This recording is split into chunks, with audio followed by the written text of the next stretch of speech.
हजारो कोटींचा सिस्पे घोटाळा नगरकरांची झोप उडवून गेला. सिस्पे, इन्फिनाइट बीकन आणि इतर अनेक घोटाळ्यांची पाळेमुळे शोधताना आर्थिक गुन्हे शाखेला चांगलेच यश मिळाले. या प्रकरणातील संशयित आरोपी राहुल काळोखे याला फिजीतून भारतात आणण्यात पोलिसांना यश आले. तो आज अहिल्यानगरला येईल. परंतु या प्रकरणातील गुंतवणूकदारांचे 100% पैसे परत मिळतील अशा शक्यता वाढल्या आहेत. यापूर्वीच्या इतर अनेक घोटाळ्यात फसवणूक झालेल्यांना फक्त 50 ते 60% मिळाल्याची उदाहरणे आहेत. परंतु या घोटाळ्यात पहिल्यांदाच पूर्ण गुंतवणूक परत मिळण्याच्या शक्यता दिसत आहेत. आता ते कसं हेच आपण समजून घेऊ. नमस्कार, आपण पाहत आहात अहिल्यानगर लाईव्ह 24. नगरी घडामोडींचं परफेक्ट अनालिसिस. श्रीगोंदा, सुपा आणि तोफखाना पोलीस ठाण्यात सिस्पे, इन्फिनाइट बीकन व तत्सम कंपन्यांविरोधात एकूण 4 गुन्हे दाखल आहेत. या सर्व गुन्ह्यांचा तपास आर्थिक गुन्हे शाखेकडून सुरू आहे. सिस्पे घोटाळ्यातील मुख्य आरोपी राहुल श्यामराव काळोखे याला भारतात आणण्यात आले आहे. केंद्रीय अन्वेषण विभाग, परराष्ट्र मंत्रालय आणि महाराष्ट्र पोलिसांच्या संयुक्त कारवाईमुळे इंटरपोलच्या रेड कॉर्नर नोटीसद्वारे त्याला फिजी येथून ताब्यात घेण्यात आले.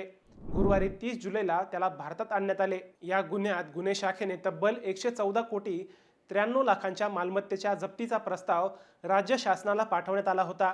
या प्रस्तावाला राज्य शासनाने MPID नुसार यापूर्वीच मान्यता दिली आहे. आता राहुल काळोखेला गुन्ह्याच्या तपासासाठी आणि न्यायालयासमोर हजर करण्यासाठी पुढील कायदेशीर प्रक्रिया सुरू आहे. त्याच्या चौकशीतून या कोट्यवधी रुपयांच्या आर्थिक घोटाळ्यातील इतर दुवे आणि आरोपी समोर येण्याची शक्यता वर्तवली जात आहे.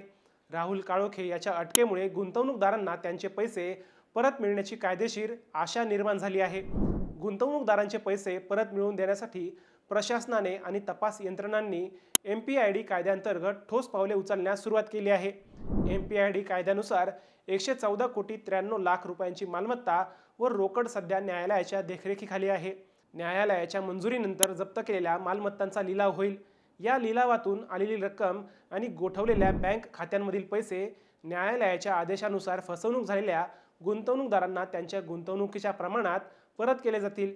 शिवाय आता मुख्य संशयित आरोपी राहुल काळोखेला अटक केल्यानंतर त्याने गुंतवणूकदारांचे कोट्यवधी रुपये वैयक्तिक फायद्यासाठी कुठे वळवले याची अचूक माहिती पोलिसांना मिळेल. त्याच्या चौकशीतून अजून किती मालमत्ता कुठे दडवून ठेवल्या आहेत याचा शोध लागेल, ज्यामुळे जप्तीची रक्कम वाढून गुंतवणूकदारांना अधिक पैसे परत मिळण्याचा मार्ग मोकळा होईल. शिवाय या संपूर्ण घोटाळ्याबाबत आतापर्यंत फक्त 114 कोटी 93 लाख रुपयांची फसवणूक झाल्याच्याच तक्रारी आल्या आहेत. परंतु पोलिसांनी तब्बल 278 कोटींची मालमत्ता निष्पन्न केली आहे. म्हणजेच जेवढ्या तक्रारी आहेत त्याच्या 2.4 पट मालमत्ता जप्त आहे. सरकारने पहिल्याच टप्प्यात जेवढा घोटाळा झालाय तेवढ्या किमतीचा MPID प्रस्ताव मंजूर केला. त्यामुळे गुंतवणूकदारांना 100% रक्कम परत मिळण्याच्या शक्यता वाढल्या आहेत. आता हेच गणित आपण समजून घेऊ. घोटाळा केवढ्याचा झालाय तर 114 कोटी 93 लाखांचा.